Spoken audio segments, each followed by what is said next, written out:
Good. Okay, so today we're going to have a very interesting session. We will decide what you guys want to focus on, and we can do pretty much anything. We can go into marketing, we can go into lead sources, buyers, CMAs, and really spend time anywhere we all kind of decide will be the most valuable. I do have a lot of topics that I can present to you, but I thought let's see if maybe this mastermind principle will work for this group better. Sometimes we have newer agents, sometimes we have seasoned agents like Genevieve and Margaret join us. And yes, Genevieve, I do have my favorite cup from France, yeah, and have some coffee in it too. So, all right. So, any like burning desire? What do you guys want to mastermind on today? What do you want to have a conversation about? What about talking about making an offer in this very competitive market? So we'll be representing the buyer. I have the reason I'm asking that is because I wrote about 7 offers to a buyer. Today, I'm going to have an answer if this offer is going to be accepted. And we offer, we remove the home inspection, we remove the appraisal contingency. We offer about, I would say about close to 10% more. We give them the rent back they wanted. I don't know what else to do. Yeah. So Genevieve is saying, hey, how do we present the offer that will be accepted, right? Like that you like to talk about this. What else you guys want to talk? Like who else has different interest of or some kind of stuck or big rock in the shoe that we need to remove? Like where else do you need help? Lead sources is always a challenge. I don't know how the other agents feel about that today. Mm-hmm. Lead sources. Okay, that's a good topic. I think we can cover like 2 or 3. So go ahead and share. We might not get to all of them, but just go ahead, tell us what's on your mind. It's a safe room. We're not gonna judge. We're not gonna say anything negative. We're not gonna say, "Well, that was silly." Everybody is loved and respected here. So, what do you have, Vinny? Do you have anything? Or are you just here to have fun and listen? I'm fun, listen, and learn. Awesome. All right. So far we have like how to make a winning offer. That's really important because I've lost on some offers as well. Yeah, and, I think that was what, if you based on your email, requesting topics and stuff, that was what I was going to also suggest, because of all the issues right now. I think that's the biggest one when you're competing against 8 to 15 offers. What can you do? And I'm here to just listen in and see if there's any ideas. Yeah. Something that was a topic of discussion with the REACT group was that you can, depending upon your loan, offer to pay some of the seller's closing costs, which is, usually we hear about offering to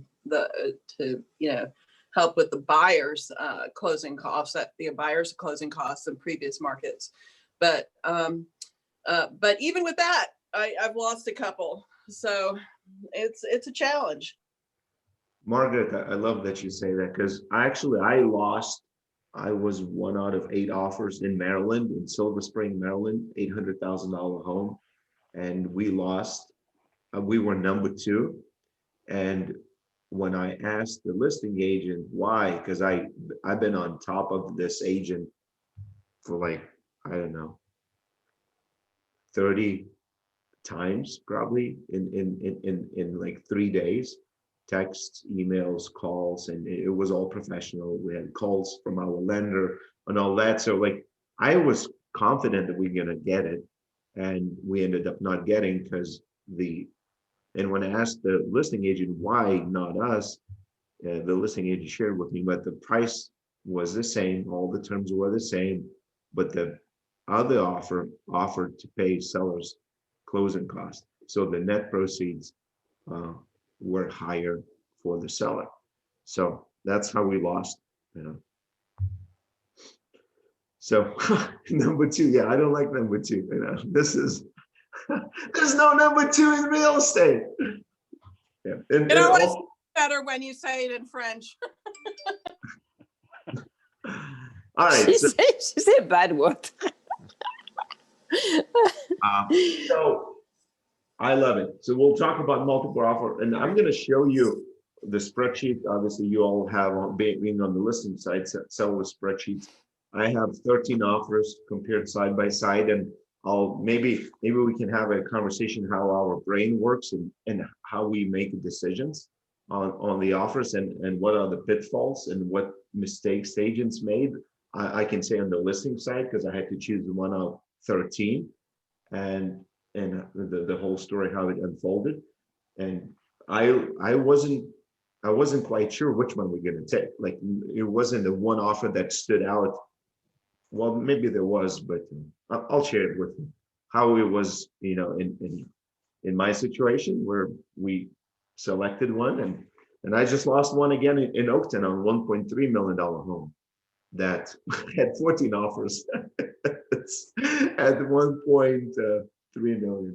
So interesting world. All right, any other topics? We have two really good topics. Lead sources, it's always good. I think we always want to be good at finding business, because if we don't find business, nothing else will matter. So where do we start?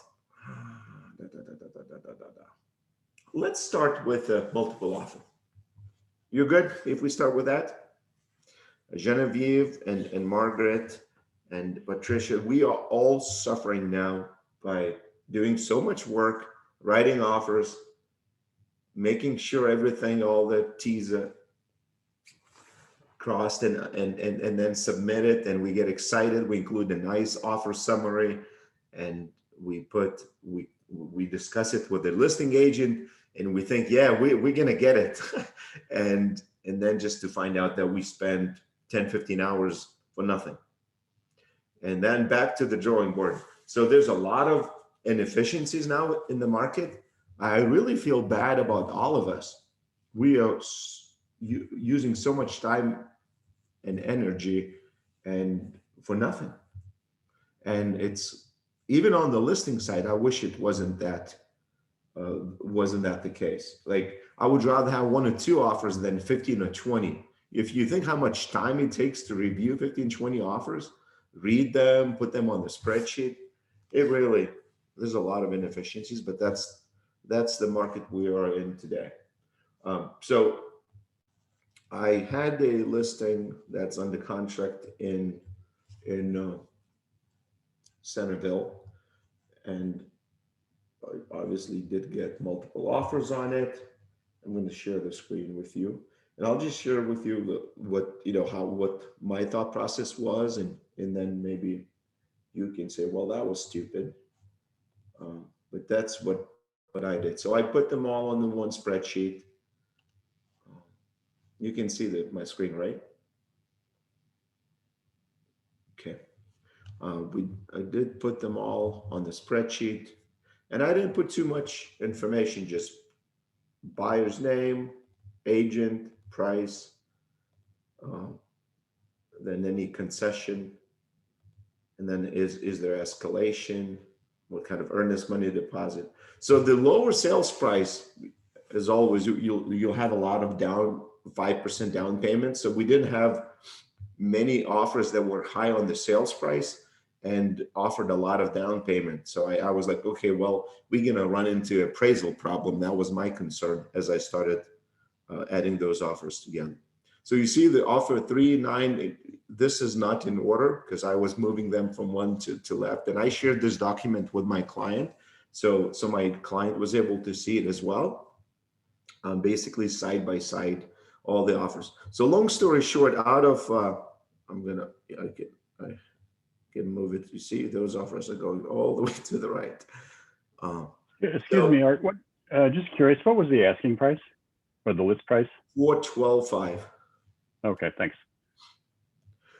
412.5. So these are all 13 offers. So you see there were offers that came in at 440,000, and you see what is red to me, it's kind of, it's red flag, and green is something that's really good. So I kind of started color coding this spreadsheet, and someone comes in at 440,000, then they ask for a $5,000 subsidy, and remember list price is 412, and they put 5% down.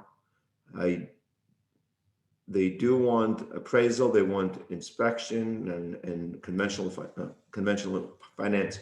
No phone call from the agent, just offer comes in, and I reply back. I don't receive a response back. It's weird. Like people spend 2 hours putting it together and then kind of disappear.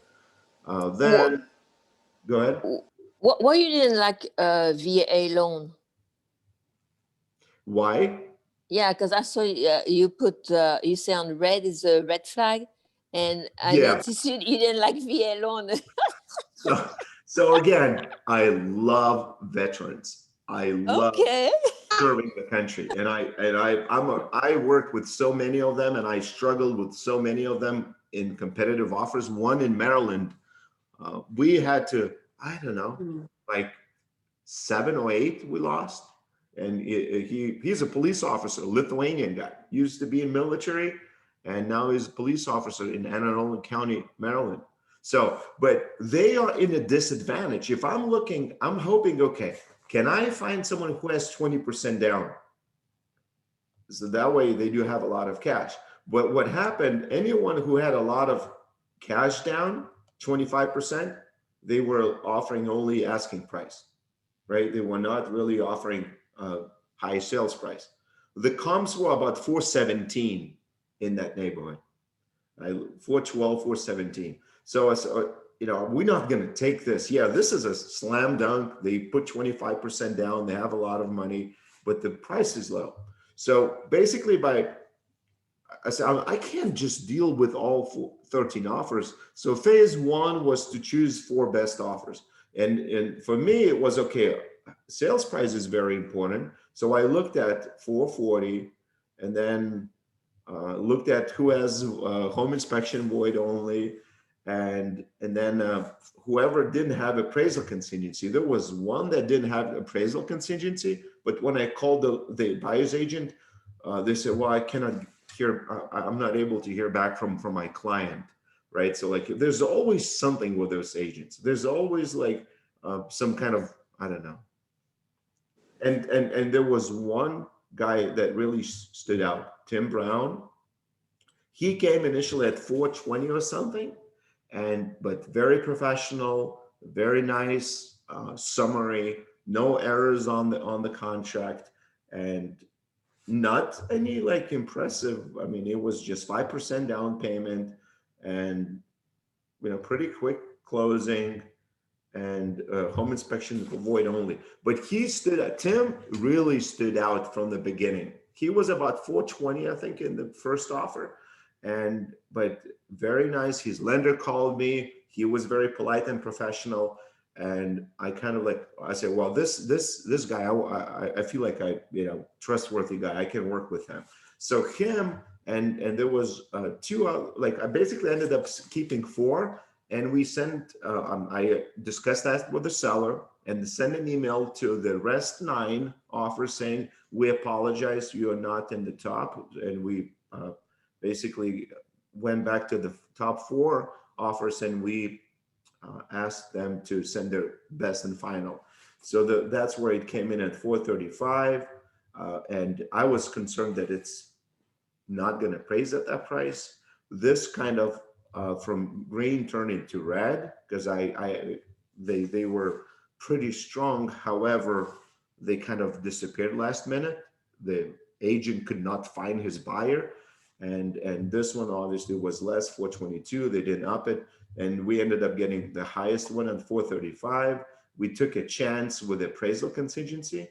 We were tempted of going to 422 with no appraisal contingency, but the decision was made. I said, look, if it does not appraise at 435, you understand we're going to have to reduce the price. But there is a slight chance if we get lucky, we'll get 435 appraisal. So are you willing to take the chance?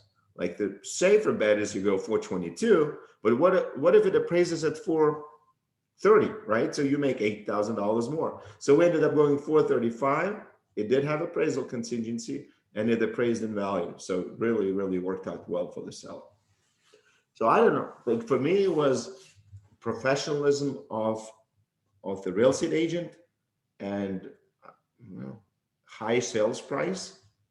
And I attempted really hard to remove appraisal contingency, and they just were not willing to do it because again, I think because of how much money they had in the bank, and but it worked out well. So Wow, they put a large amount on earnest money. basically everything. I mean, 21,000. It's huge. Well, that's actually everything what they're going to be putting down. So you see, the 21,000 is actually 5%. So whatever we're going to be putting down, the agent said, "Hey, this is our earnest money deposit, and we're going to use it as a down payment." Right? I've never seen it done before. It didn't play much effect in my brain, but you noticed that, Genevieve. He basically, everything what the people will be coming up as a down payment, they brought up in front. Say, hey, this is our earnest money deposit. So yeah, that's a good point.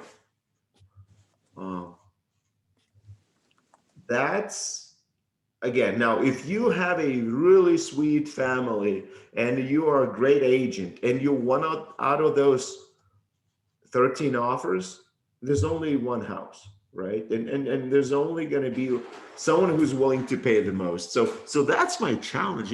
I'm working with clients who say, you know what, Art, you're a great negotiator. Let's negotiate the price down. It's like, no, we need to negotiate the price up, not down. This is like, we can't negotiate prices down at this market. So Art, on all you offered and you received, you didn't have any who have escalation clause? They did. So the 435 was the top of the escalation clause? No, it was around 2. So this one, for example, came in at 425. It escalated to 430 and 500. Right. This one had an escalation to 440. You see, like that looked like an attractive offer. But this one was like a result of round 2. Like where I said, I discussed it with the seller and we said, hey, let's go back to the 4 best offers and let's ask them to submit their best and final. And that's where he came in at 435 without any. And it was, how much it was before? How much it was before? Yeah, before the final. Yeah, let's see. Let me see if I can fit. Give me a second. So as I'm pulling it up, yeah, go ahead, Genevieve. So he overpay. I mean, he's going to cry in a year or 2. I don't know about that, Jennifer. No? I don't think so. Not by that. Yeah, I know one individual who overpaid is the one in Oakton, because the house that we lost is the highest sale was 1.36 in the history of that neighborhood, and we submitted basically 135. The house needs about $200,000 of work. It's like sold as is, and someone escalated about like 100 or 200,000. So they're gonna pay 1.5 and spend 200, so they will be in 1.7. they definitely overpaying. Like they will cry. This, as Margaret says, it's a 400, whether it's 430 or 410. I think that you'll do extremely well if you like doing it long term, if you're going to live it for a few years. And based on those offers, I mean, you can put this house back on the market and sell it today, right? for probably for a little bit of profit. Obviously, broker commission will eat into that. Let me pull up the first initial email. So, okay. Oh yeah. So here we go. You see, that was a initial offer, and yeah, he put a like quick summary, offer price, settlement date, conventional financing. He was always doing this down payment / EMD, the whole thing, 21,000, and so 421, and then after we went back and forth a little bit, he came back at 435. Okay. So I don't know if that helps at all, but that was my kind of evaluation, and I let the seller decide. Like I was really just the messenger. Say, hey, Mrs. Seller, this is where we at. That's what we have going on, and I just didn't want to kind of start making decisions and make a wrong decision. Margaret, what else Tim could have done? Obviously, he won the offer, but what would you add? Like if really, You know, the things, you know, that I've added, I can't say, you know, I've lost, over the past weekend, I've lost two, you know, kind of a little tired of coming in second. And I don't know that we could have won it doing anything on one contract because the sellers knew the buyers. And anyway, but I think one other thing you could do is the free rent back, you know, and I'm not telling anybody anything new with this, but, you know, I call it, you know, that first 30 days after closing, you know, the buyers are really only paying, you know, their mortgage through their closing, their settlement statement. So, you know, they can afford to give maybe 30 days back to the seller. That might be something that would be a negotiating tool. And I've actually had a couple of contracts where I've offered 2 months, you know, free rent back. So that's, you know, something you could throw in there because it is difficult to find a new home. And that's the greatest fear. Nobody wants to be homeless. yeah. You know, that's the biggest fear for sellers. So. No, this is very good. Yep. And yeah, that would put them ahead, but this was a vacant property. So I think that's why agents didn't put, so they was like, okay, well, they're not going to move back in, but this is a very good point, Margaret, because I just sold one of the Herndon listings that has been on and off the market for like last few years. And we do have a 30-day closing in 2 months. Back. What is it?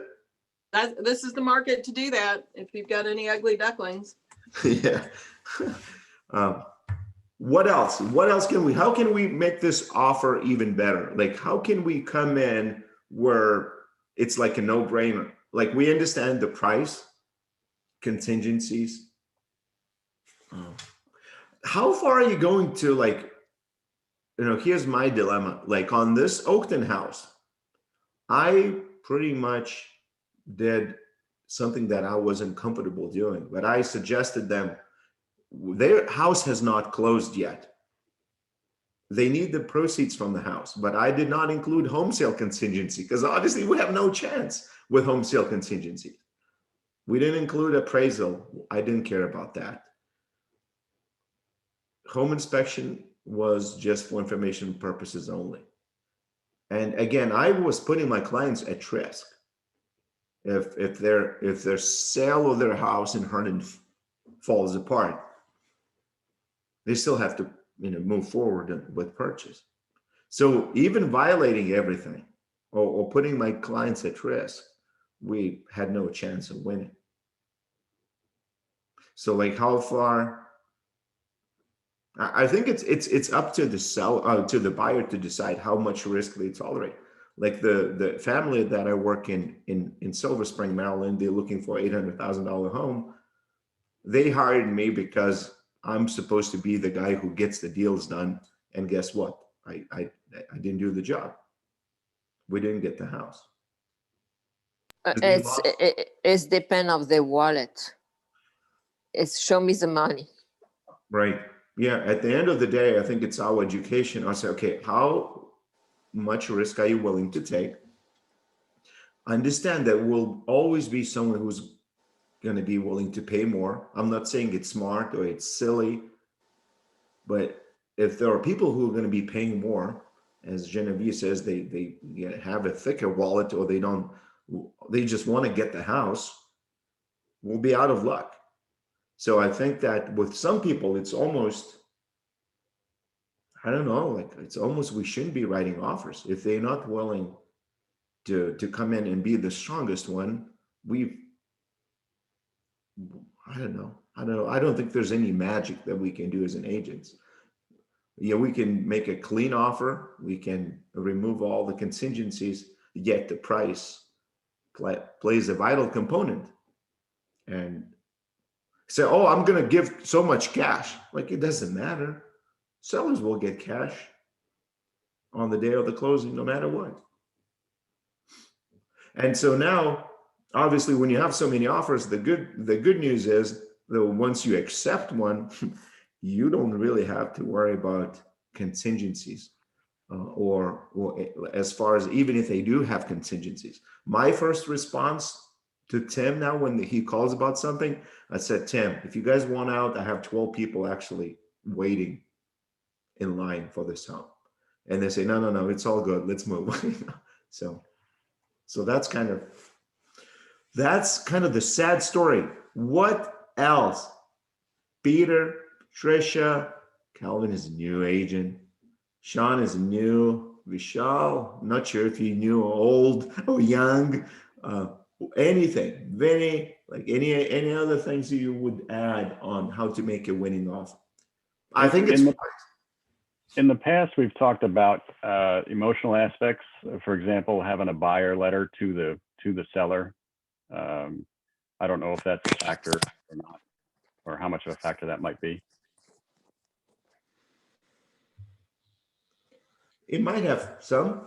I actually we just accepted one in McLean. It had a pretty letter with family and with a dog, but there was no any competition.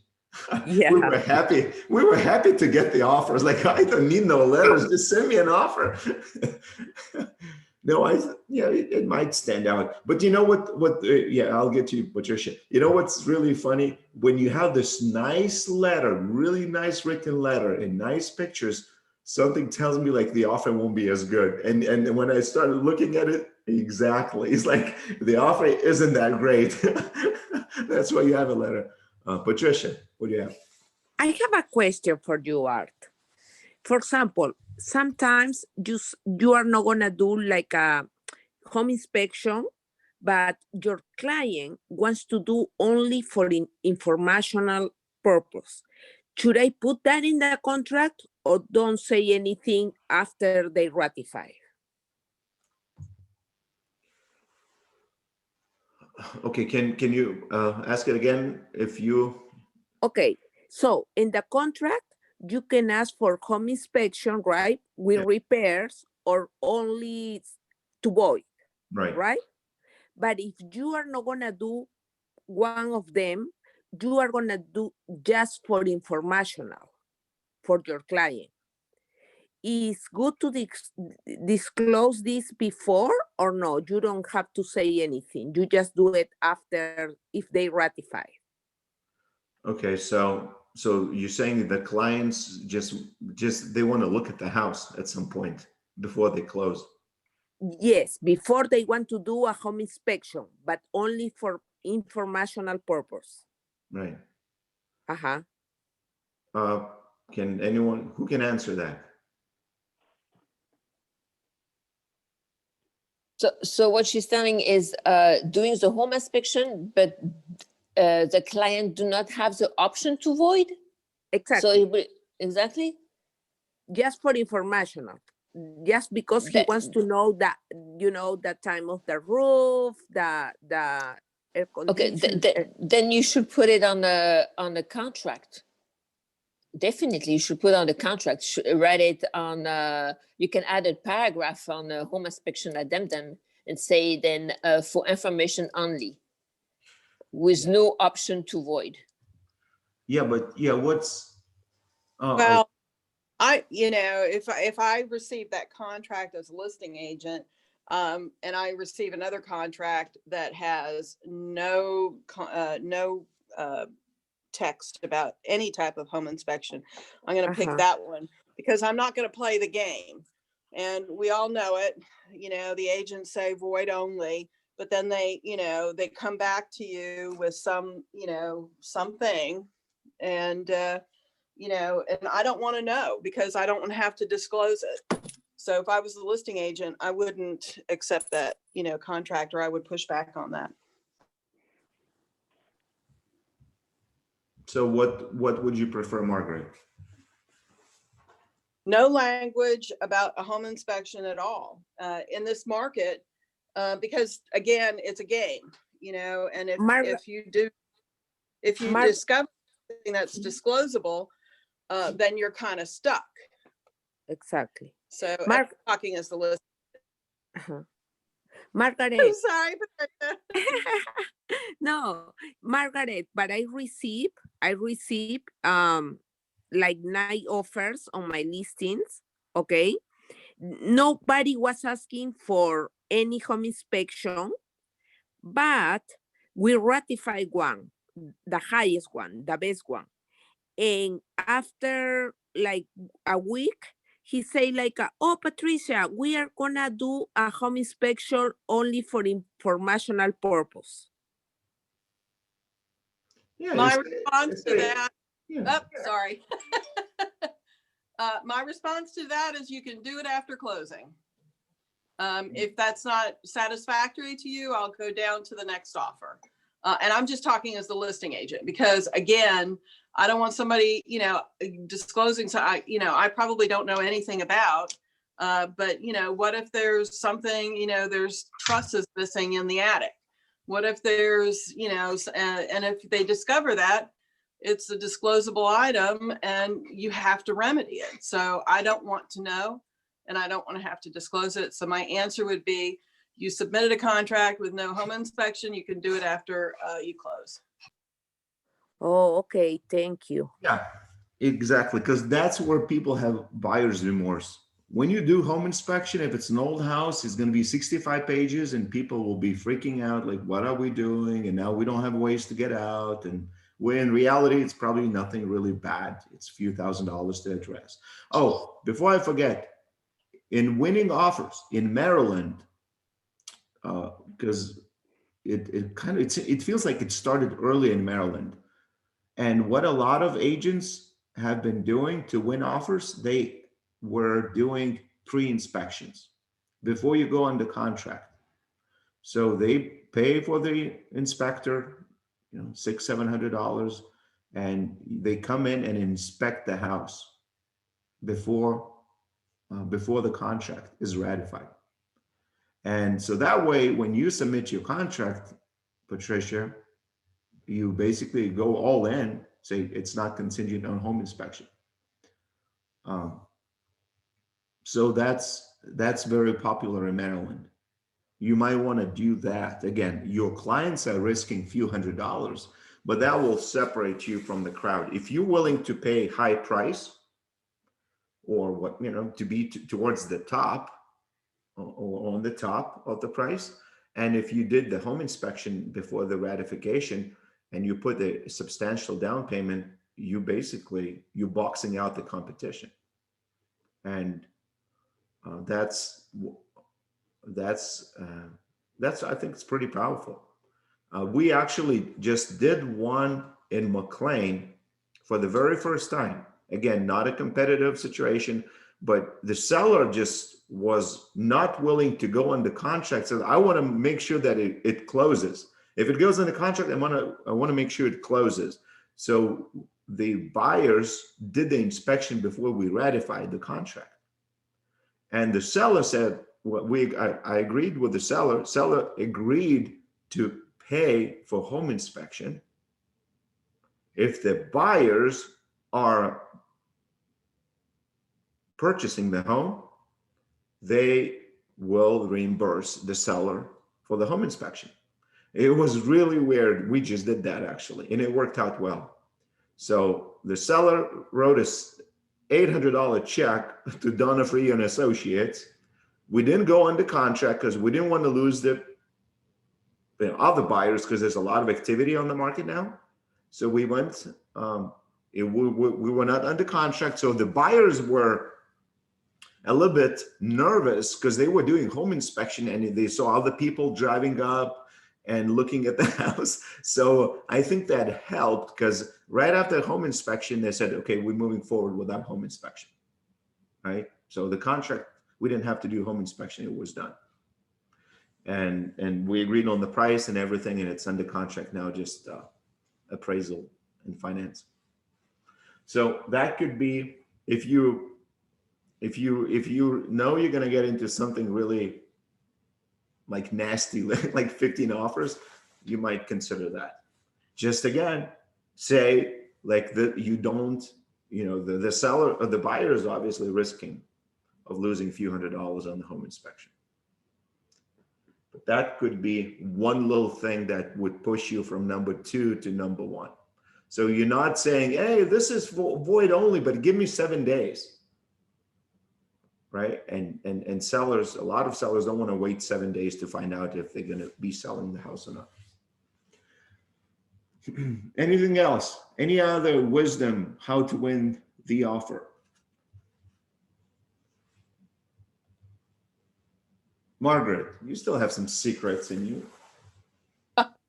Well, I feel like I'm the only one talking, so I'm sure, I was kind of hoping, I think some of the new agents might have some new idea perhaps, or something, but I'm a huge believer in an organized contract and the letter, that Peter mentioned, but I think that, having that whole package, finding out what the seller is actually looking for, do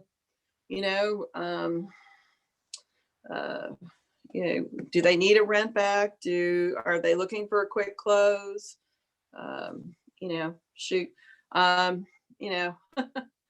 So I have folks that are actually going, because COVID has taught us we could work remotely, are looking in Forest or Lynchburg, which is in between Richmond and here, for a property, because the market is not quite so crazy. So anyway, that's what I got. I've shared what I got. Thank you. Anyone else? Like, what else? Give me the one or two things that can help win an offer. Even if you're newly licensed, not much experience. I don't know if there's anything else left. I think if it's just maybe our emotional intelligence and ability to connect with the listing agent to make them feel really good. Like, that's how we win listings. That's how we win buyers, if they like us. And if we think, well, this agent is pain in the rear, I'm probably not going to want to work with that agent. But if you connect with them at a deep level and they trust you, I think that I would mention, that is one other thing, Art, that touched on is, once you have been, open houses, all this pre-COVID stuff, open houses, involvement at DAR, it is extremely helpful if you know the agent on the other side. Although in this market, I can't say that that's helped me out too much, but previously it did. So any chance you get to connect You know, I belong to a group called the Real Estate Action Council. I've been fortunate to win a few contracts because of, you know, knowing agents through that group. So B&I groups, I think, you know, getting out there and being active in your community and active with fellow realtors and stuff is helpful because, you know, sometime in the future, it might not be 6 months from now or a year from now, but, you know, a year and a half from now. And I try to always put the agent, I try, I'm not successful all the time, but I try to put the agent's name in my phone and some one word reference. So when I have an agent call me up on my Avery Park rental listing, it popped up with their name and that we had done a deal on property in Taliesin. So, I mean, it's just, you know, if you, you know, sort of, you know, do those little things that sometime in the future, you know, when you go to call that agent, because you can't remember everything, but it pops up on your phone, you know, that, hey, you talked to them or did something, you know, 3 years ago, then that's extremely helpful. And anyway, and I think every little bit helps. So Yeah. anyway, so being active in your field. Like if you remember like reading any books about real estate and how to succeed as a real estate agent, you'll say, hey, you're gonna win at the table when you sit with the seller and you set the tone and set the price. So I think part of the battle is education of our client, right? Like if you sit with the seller and you kind of like do whatever seller is asking you to do, quite often your home is not going to sell and they will fire you, will find another agent. So you kind of have to like educate them on where they should be on the price. So now it's kind of reverse. I think that we need to do a lot of education on our buyers. Say, look, here's what we're dealing with. Here's how many offers are coming in. Here's what we need to do and how ready we need to be and how prepared. Yes, we will submit a very clean offer without any mistakes. Yes, our preferred lender will call the listing agent until he or she gets them on the phone and able to talk how good you are, to make them feel good about you as a buyer.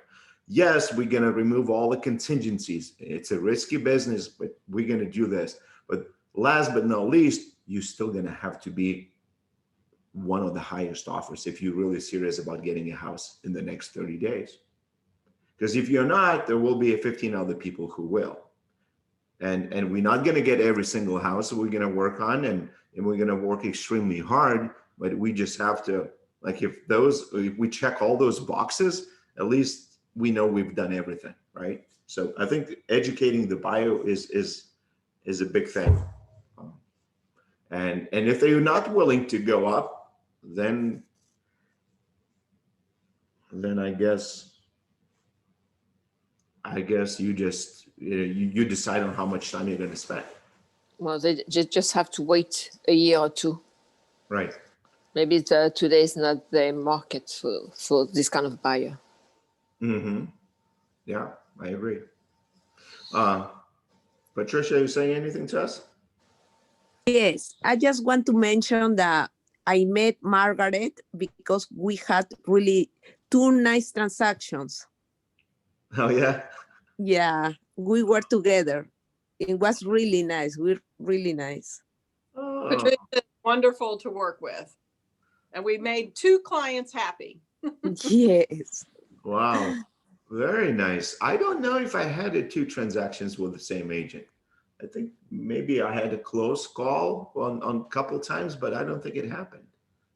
Well, good job. I had a transaction one time where I wrote on Kevin Carter's listing, and then you know, a week later he wrote on mine. I had this happen, yeah, where, but it just didn't. It was not accepted. It was something it didn't go to the closing table. But it's interesting. It's fun. It's really fun. Oh, actually, I take it back. I did have one. I remember now, in Great Falls.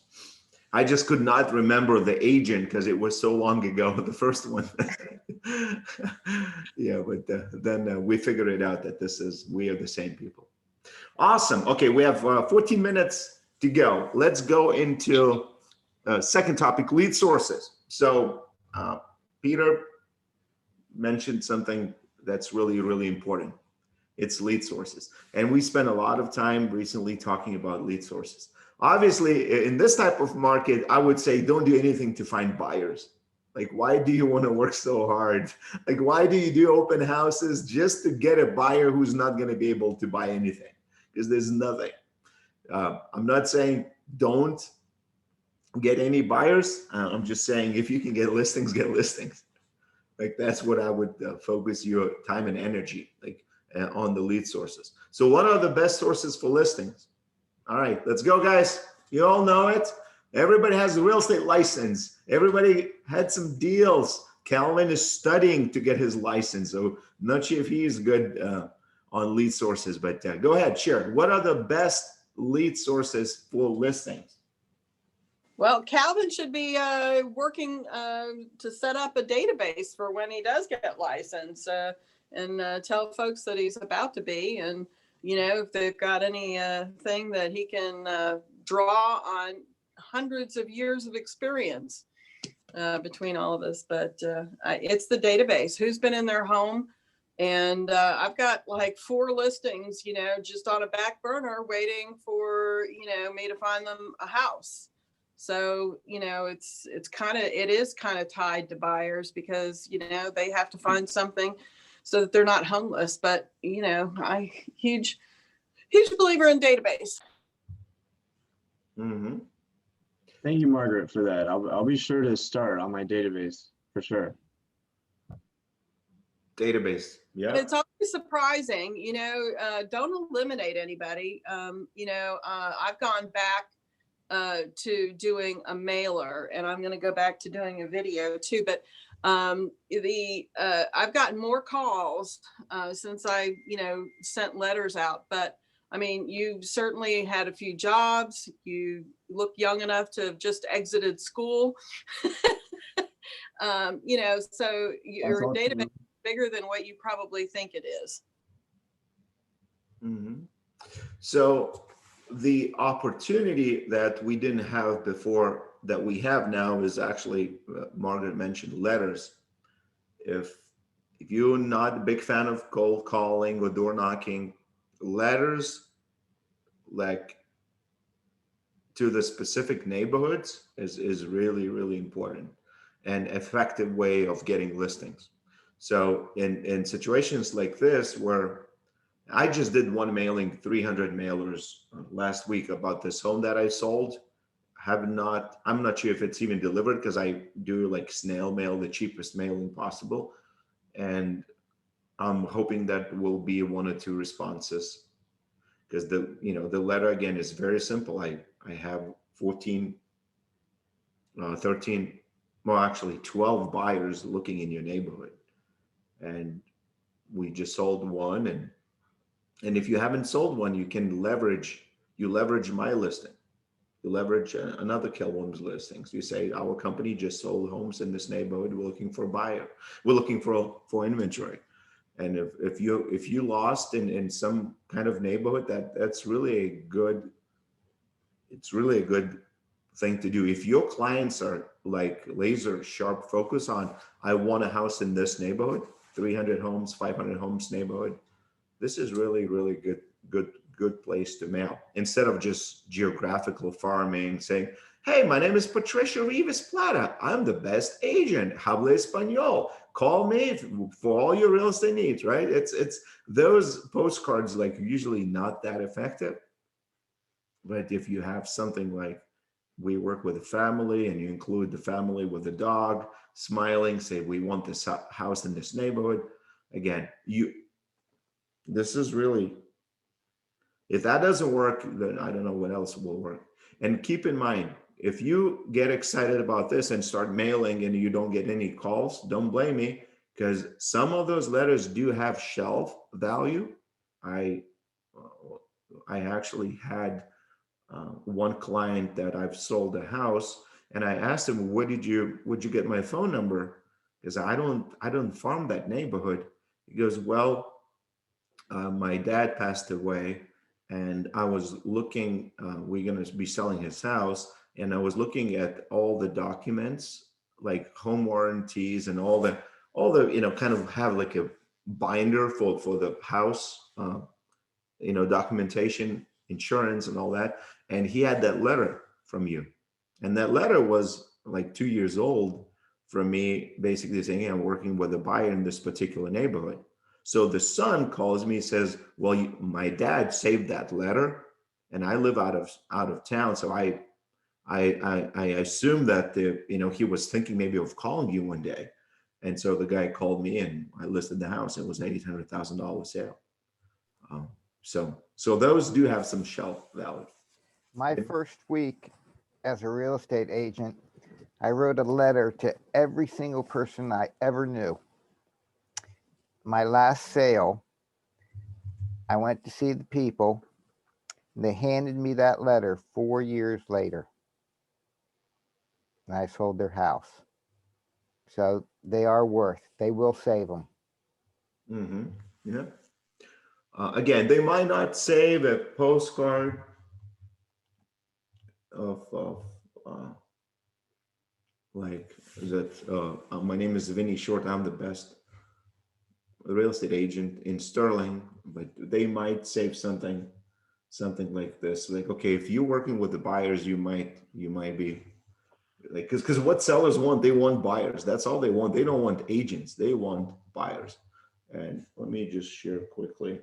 I'm sure I shared this many times with you, but that's the exact letter. While you're looking for that, Art, let me share a quick story. So I have a buyer who is being strategic, not interested in moving right away, but we're looking at houses in Ashburn, and he's identified a couple of houses that he would like. So I got the model, the builder's model, and I went to the county, and I've sent letters to owners of that model of home. I have gotten zero response, but said I have a buyer, and not a rush, but when you're thinking about selling, please let me know. Mm-hmm. And then I've got it marked in my calendar to follow up in about 90 days. How many did you mail?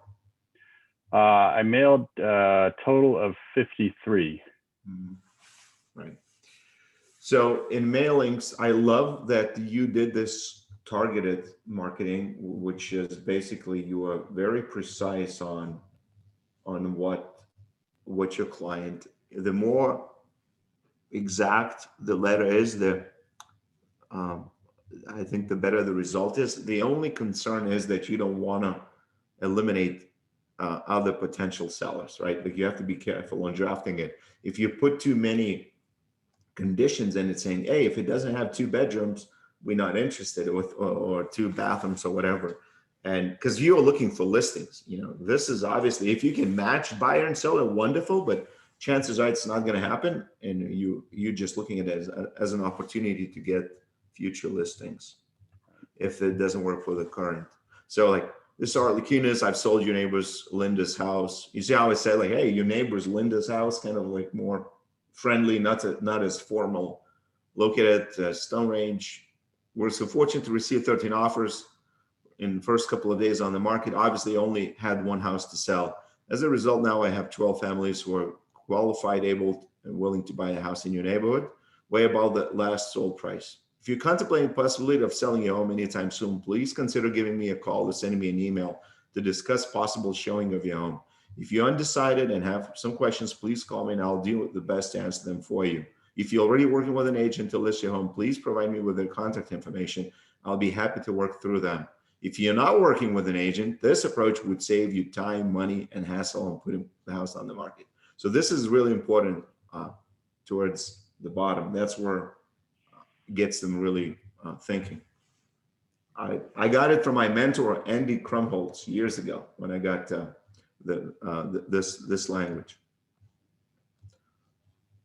And so that's, again, don't get discouraged because, hey, I just mailed 300 of these and I didn't get anything. That's normal. That's normal. If you send 5,000 of these, you'll get something probably from your first mailer. But if you just do 50, 30, that's kind of a downside of marketing-based approach. So, Art, Mhm. if for example, if I just sold a house in a neighborhood and I gonna send a letter, should I resend it again in a, like, let's say 1 or 2 months, or Sure. just one time? Oh, so one of the more effective mailings that we did in the past, when we do the mailing to expireds, it's the same letter, you just send it 7 times. And I would attach a sticky note on the top. This is my second attempt. This is my third attempt to reach you. This is my fourth. You put like a sticky note on the letter, and it really gets people attention, right? So you can continue mailing the same letter, just adding a sticky note. Okay. Yeah. I try to make the envelope.